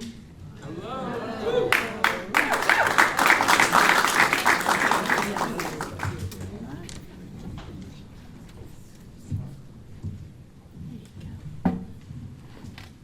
All right, I am so excited for this fireside chat. It's funny, when Carol joined the board, our national board, I was like, I know her. And then when I drive through my community, she's actually featured on one of the banners as one of the most influential women leaders in Boston. And so it's such an honor for me, being native to Boston, to sit here with you, and also for the audience to hear so much of your story. So thank you. Well, I want to thank you, A, for your leadership, and B, I want to thank all of you for being here. But most importantly, I want to thank the entrepreneurs who presented tonight. I am so impressed by you, and as is everyone else. So thank you for including me. Absolutely. And so to kick off our conversation this evening, I think that leads nicely into, can you tell me more about the start of your entrepreneurial journey, and what was your first venture? Well, I have to say my first venture was, always plugging, was my book, Success Through Diversity, Why the Most Inclusive Companies Will Win. Basically, it's a compilation of all of my experiences, whether they be in corporate, whether they be in public service, in government. At a stage of life, I felt I have something to say. And so I wanted to write a book, but I wanted to make sure that I appealed to the market. And so while I might be passionate about diversity, I had to make sure that this book appealed to the business community. Why does it make sense for the business community? So I had to make sure that my stories talked about why diversity wins. Why, if you don't do it, your competitor will, and they'll win. And so I not only had to look at my passion, as many of you young entrepreneurs did, but what does the market need? What will they buy? And so that's what I did. That is literally so connected to why we're here tonight, right? Is our students figuring out what does the world need, right? You figured out what the business world needed, and definitely diversity is one thing that they need now and will continue to need to grow, so perfect. Our next question, and I think that our students are going to really love this one, is at Nifty, we measure growth in 8 areas that we have identified as the entrepreneurial mindset. Our teachers will also appreciate this one. Critical thinking and problem solving, flexibility and adaptability, communication and collaboration, comfort with risk, initiative and self-reliance, future orientation, opportunity recognition, and creativity and innovation. These are all skills that enable people to identify and make the most of opportunities, overcome and learn from setbacks, and succeed in a variety of settings. Of the 8 entrepreneurial mindsets, can you tell us which one did you use the most, and which one was the biggest challenge for you during your career? The one that I love and I use the most, I think you probably agree, is communication and collaboration. We can't get anywhere without the other. And so that's so core to me. And so I really love to make sure that I am communicating, that I'm understanding what someone else needs, so that I can make sure that I'm delivering for them. And the other thing is collaborating. How do I connect you to something else that might be going on? I really love that. So communication and collaboration it is something I really value. So you have to read the others to me because I'm old and don't remember. That's all right. The others are critical thinking and problem solving, flexibility and adaptability, which that's my biggest challenge, but my favorite one, which is weird. Comfort with risk, initiative and self-reliance, future orientation, opportunity recognition, and then creativity and innovation. I love all, I have to tell you. And I think the issue is we love all, and to be successful, the one we have to master, the one we have to get comfortable with is what? Is risk. We've got to learn how to get comfortable with risk. And so if there's anything that I can share is get comfortable with taking a risk. That's what makes you different. That's what differentiates you from the other person. It's okay to fall. The question is whether you can pick yourself up again. So take a risk, because someone who is not successful, they haven't taken any risks. So get comfortable with risks. I've had to learn to get comfortable with risks. Yeah. It's so funny, coming into this work, one thing that I identify with is that I come from Boston, the inner city Boston, the neighborhoods, and so when people were like, get comfortable with risk, I was like, that's something that some of our students are already gonna come kind of like trapped over. Like every day I'm doing something that's a little bit challenging. But I find that even myself, being in the work, that's one that's harder sometimes to tell yourself, like, it's okay to try something new. It's okay to pilot, it's okay to try something small and see how that works for you. So. And you know what, it's okay to take a risk and have others disagree with you. Absolutely. It's okay to understand that others might treat you differently because of your difference. But don't let that stop you. Never let that stop you. So be comfortable with risk and be comfortable with who you are. Always be comfortable for who you are. For me, and this is really important for those of difference, I'm so cognizant, and you are as well, that so many people fought and sacrificed and died so that we could be sitting here. And so what's our responsibility? It's so small. And so be comfortable with the risk. Be aware and be knowledgeable that others may not agree with you, may disagree with you. And I'm comfortable with that. I can navigate that. And so can all of you, no matter who you are. I agree with that. That last statement just evokes so much emotion in me, right? Because if they weren't comfortable with those risks, a lot of us wouldn't even be sharing this room together. So I love that so much, and thank you. I think that leads nicely into our next question. Being a woman leader, and I'm sure you identify as many other things, but for this question, that's a space where you may not see many other leaders who identify the same as you. And I'm wondering, diversity, equity, inclusion, and belonging is steeped into what we do here at NFTE and in our mission. And I'd love to hear a little bit more about growth that you've seen in the area of diversity and entrepreneurship. I think that your book focuses success through diversity, right? And so much on that. And what do you feel that implies for the future of the youth entrepreneurs who are here today? Well, we've seen that post-COVID, we've seen this growth occur. We've seen the comfort level in technology. We've seen the comfort level in hybrid working environments. So that's great for women. It's great for people of difference. We've seen this incredible growth in terms of businesses of color, women's business, LGBTQ business.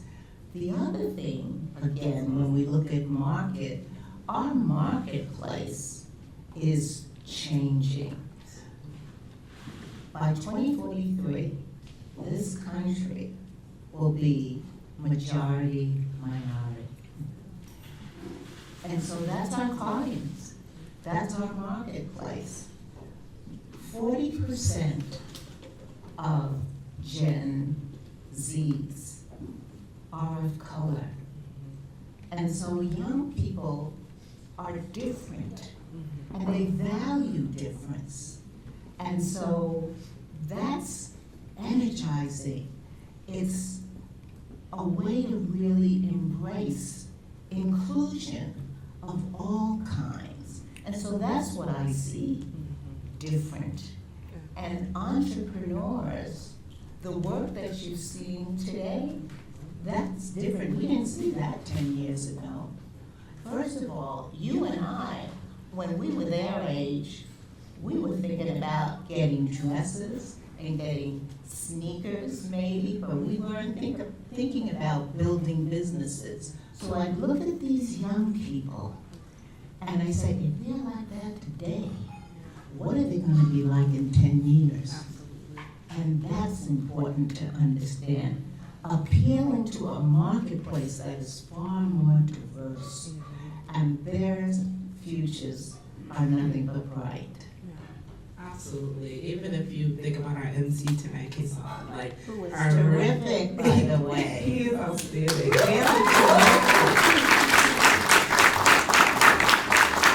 So Charlemagne needs to watch out for you, huh? Yeah. I remember meeting them, and they were on like vacation with their family, but they were still showing up every single day to our like introductions, and I was like, you know, they are just such a great representation of what we do and why we do it. And so I just have to shout you out because I just love you so much. But for our next question, this is talking about our alumni. 96% of them, there's usually not things that we deal with sometimes in the nonprofit world that have like that much of a high percentage of success. So 96% of our alumni feel that an interaction with our NFTE volunteers and mentors, shout out to Andy, Easter Bank, and all of our other supporters in here. Thank you. Yeah. 28 years. Thank you. What an honor. But our alumni feel that that's a valuable part of their entrepreneurial experience, and I agree. As we've connected with our alumni this year and in previous years, we found that they want more of it. We're trying to build capacity to provide more of that. So I would love to hear from you about a mentor along your journey and kind of share a piece of advice that you think that would be helpful that maybe that mentor gave you. Well, I think it's important to always have someone who you want to be like, who you can aspire to be like. And for me, it was my Aunt Gertrude, who, we're from the Virgin Islands, and she was a community and business leader. She was president of our family business, and she was really beloved and had like 54 godchildren. Everyone wanted Aunt Gertrude to be their godmother. But she was I was so impressed that she was able to run a business, run a family, and most importantly, was such a great community leader, and I loved how she did it all. And so I have always aspired to be like her. I've aspired to be Aunt Gertrude. And I've always told people, I want to be like her. So tell people who you want to be like so that they can help you be like that. The other thing too that's been really helpful along the way is have your own personal board of directors. So I was sensitive when I heard Ms. Porter's, am I right? Presentation, because I said, oh my goodness, is my mascara smudged?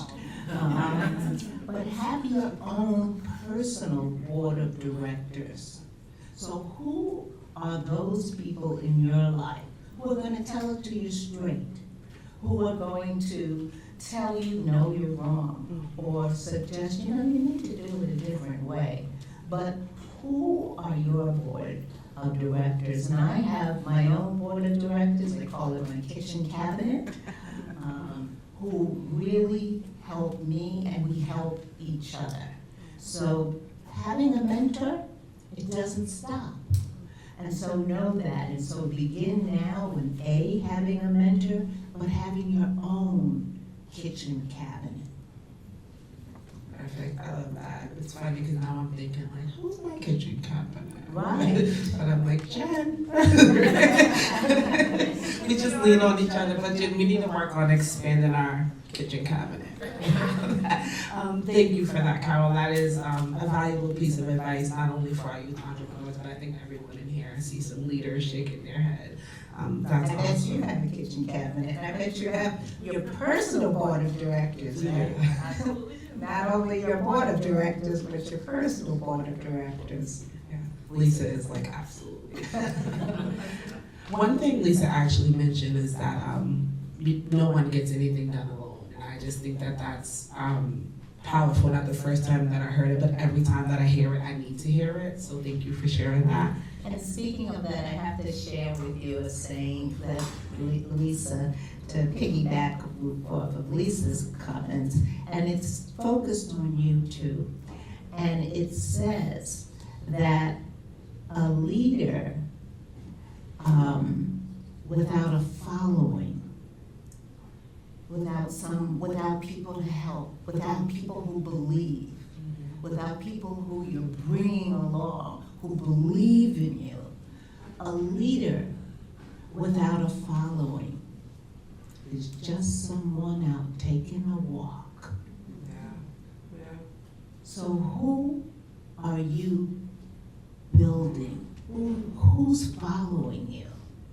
Because if you don't have followers, if you don't have people who believe in you, then you're just out taking a walk by yourself.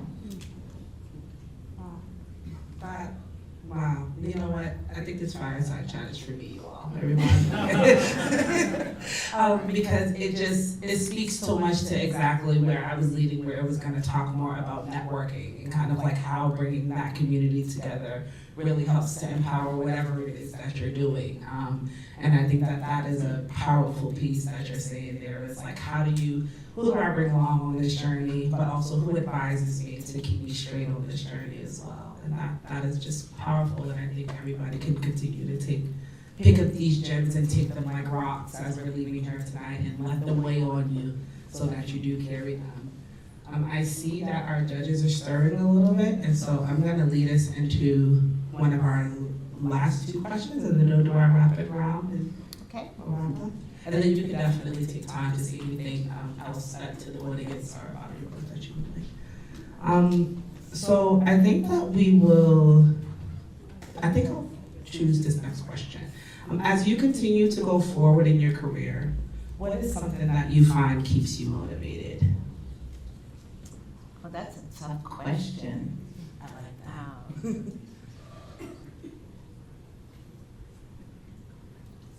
At this stage of life, I'm motivated by legacy. One of the things that I've learned is that you can't take success with you. and how important it is for me to pass whatever I have, to pass it on.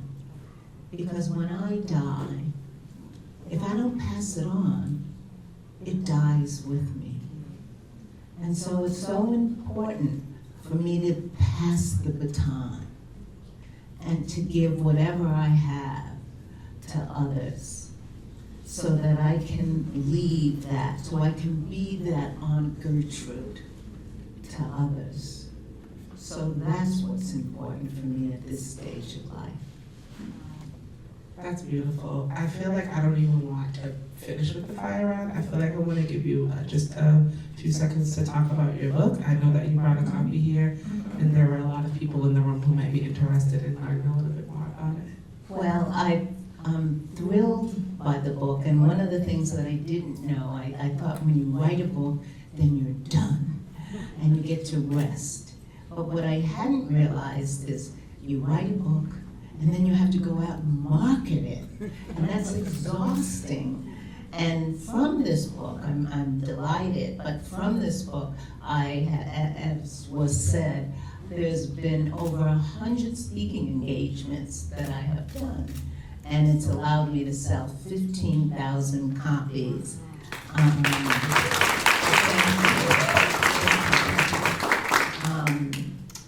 But I love the stories that are told in this book. And one, you had mentioned networking. The position that I got at Channel 5, ABC TV affiliate here in Boston, I got because I went to a community dinner and happened to be seated next to the president of Channel 5 and began talking to him. We connected, and 3 months later, a position came up in his company, and he hired me. And I was there for 11 years. And I left because I needed to grow, and I knew that I had reached my pinnacle there. And in order to grow, sometimes you have to leave. And so I had to go back to corporate. And probably the best compliment I ever had in my career was him saying, "But Carol, you're not going to be able to wear your leather pantsuits there." So I just want to tell you about the power of networking, how satisfying it can be, and where it can get you. And that's really been a huge part of my career. And networking is the only way you will accomplish your fullness in itself. Carol, I cannot thank you enough.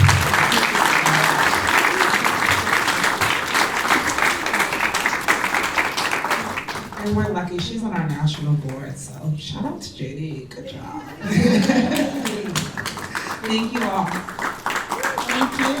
Thank you so much, Adama and Ms. Folk, for the conversation. And to Ms. Folk especially, thank you for sharing your journey and inspiring us this evening.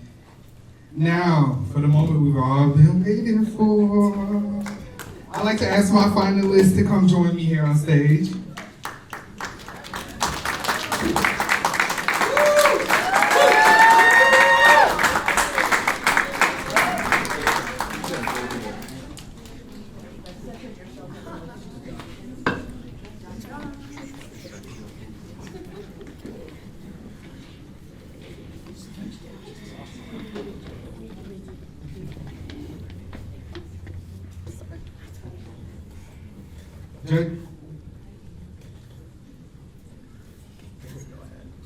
Judges, we're all very interested in your impressions. Is there any general feedback you would like to give before the results are announced?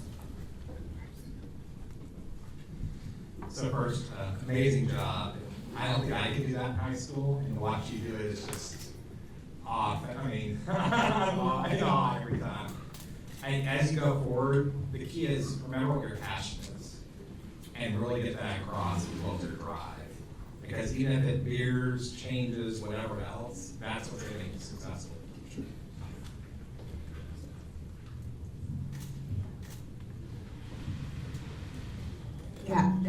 just mind-blowing how articulate each of you are, how focused you are on your vision. Your presentation skills are beyond. Call me if you need a job. Really, your presentation skills are extraordinary. One small bit of advice is do a little bit more research on the actual cost of the advertising, because advertising is really expensive. And you all have an extraordinary network, I'm sure, of friends who will help you for free. And I would just, again, echo what the fellow judges have already said. Great job. It's a very hard decision, almost as hard as your presentations, choosing the placement tonight. But no matter what, you all did an amazing job, and keep going forward with your passion. Keep driving it. Don't let anything get in your way, because you guys, you're a great representation of our youth today. So great job. Yeah, you guys are great, inspiring. To do what you're doing at your age and stage of life is really incredible, so you should be proud of that. I'm an entrepreneur, and I wish I had the skills that you guys were displaying today back when I was your age, so really, really great job. The other thing I would say is, the one thing that's really important to succeed as an entrepreneur is you're gonna hear lots of no's when you go out there. You're gonna hear no's from customers, you're gonna hear no's from investors, you're gonna hear no's from advisors, you're gonna hear no's from a lot of people. Take the feedback, use it constructively, but don't let that discourage you. Keep pushing forward. I promise you, I've heard hundreds and hundreds of no's. And then finally I found my voice and figured out how to perfect my pitch and my explanation of my vision and my storytelling, so that everybody now at least leans in and says, tell me more. And that's what you guys really want to do. Get people to lean in and say, tell me more.